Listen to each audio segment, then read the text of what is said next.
Hi കൂട്ടുകാരെ, എല്ലാവർക്കും പുതിയൊരു വീഡിയോയിലേക്ക് സ്വാഗതം. അപ്പോൾ നമ്മുടെ ഇൻസ്റ്റാഗ്രാം ഇൻഫ്ലുവറും അതുപോലെ യൂട്യൂബ് ചാനലിലെ ഏറ്റവും നല്ല അടിപൊളി ഒരു വ്യക്തിയായിരുന്നു നമ്മുടെ ചിന്നു പാപ്പു അല്ലേ. ചിന്നു പാപ്പുവിൻ്റെ മരണത്തെ തുടർന്ന് ചിന്നുവിൻ്റെ ആൺസുഹൃത്തിനെ ചോദ്യം ചെയ്യുകയുണ്ടായി. അന്ന് തന്നെ അവന് ഭയങ്കരമായിട്ട് മാനസിക പ്രശ്നങ്ങളുണ്ടായിരുന്നു. സ്വന്തം പിതാക്കളുടെ കൂടെ തന്നെയാണ് അവനെ പുറത്തേക്ക് വീട്ടിലേക്ക് അയച്ചത്. അവൻ്റെ പേര് സന്ദേശ്. അപ്പോൾ വീട്ടിലെത്തി അവനെന്തോ ഭയങ്കര വിഷമം തോന്നിയിട്ടുണ്ട്.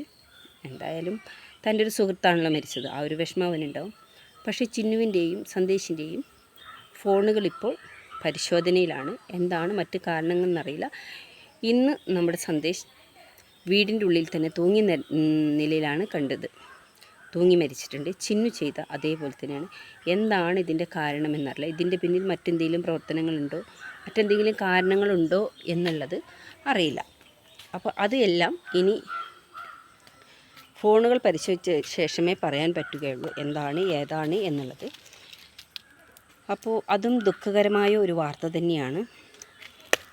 ചിന്നു ഈ ഒരു സുഹൃത്തുമായിട്ട് തങ്ങളുടെ എല്ലാ രഹസ്യങ്ങളും അങ്ങോട്ടും ഇങ്ങോട്ടും പങ്കിടുകയും നല്ലൊരു സുഹൃത്തായിട്ടാണ് സന്ദേശിനെ കണ്ടിട്ടുള്ളത്. ഇനിയിപ്പോൾ ഇതിൻ്റെ ഉള്ളിൽ എന്തൊക്കെ നടക്കുന്നുണ്ട് എന്ന് നമുക്ക് പറയാൻ പറ്റില്ല. അപ്പോൾ ഇന്ന് കിട്ടിയൊരു വാർത്തയാണ്. അപ്പോൾ എന്തായാലും ഹോസ്പിറ്റലിലേക്ക് കൊണ്ടുപോയി. ഹോസ്പിറ്റലിൽ എത്തിയപ്പോൾ മരിച്ചിട്ടുണ്ട്. അപ്പോൾ പ്രാരംഭ നടപടികളൊക്കെ കഴിഞ്ഞ് എന്തായാലും പോസ്റ്റ്മോർട്ടം വിട്ടുകൊടുക്കും ബന്ധുക്കൾക്ക്. ഇത്രയ്ക്കും നല്ലൊരു ഇൻഫ്ലുവൻസർ ആയിരുന്നു നമ്മുടെ ചിന്നു. പക്ഷേ എന്ത് ചെയ്യാൻ പറ്റൂലേ, എല്ലാത്തിനും ചിരിച്ച് കളിച്ചുകൊണ്ട് മാത്രമേ ആ ഒരു കുട്ടി മുൻപോട്ട് പോയിട്ടുള്ളൂ. 25 വയസ്സ് എന്നൊക്കെ പറയുമ്പോൾ ചെറിയൊരു മോളല്ലേ. അതുപോലെ സന്ദേശവും അതെ, കണ്ടപ്പോഴൊക്കെ നല്ലൊരു വ്യക്തിയായിട്ടാണ് തോന്നിയത്. ഇനി ഇവർക്കിടയിൽ എന്തെങ്കിലും പ്രശ്നമുണ്ടോ, ഇനി ചിന്നുവിന് മാത്രമായിട്ടുള്ള പ്രശ്നമാണോ എന്നുള്ളതും അറിയില്ല. ചിന്നു പോയ വിഷമമാണോ, ഇവർക്കിടയിൽ വേറെ എന്തെങ്കിലും പ്രശ്നങ്ങൾ നടന്നിട്ടുണ്ടോ എന്നുള്ളതും പരിശോധിക്കേണ്ടിയിരിക്കുന്നു.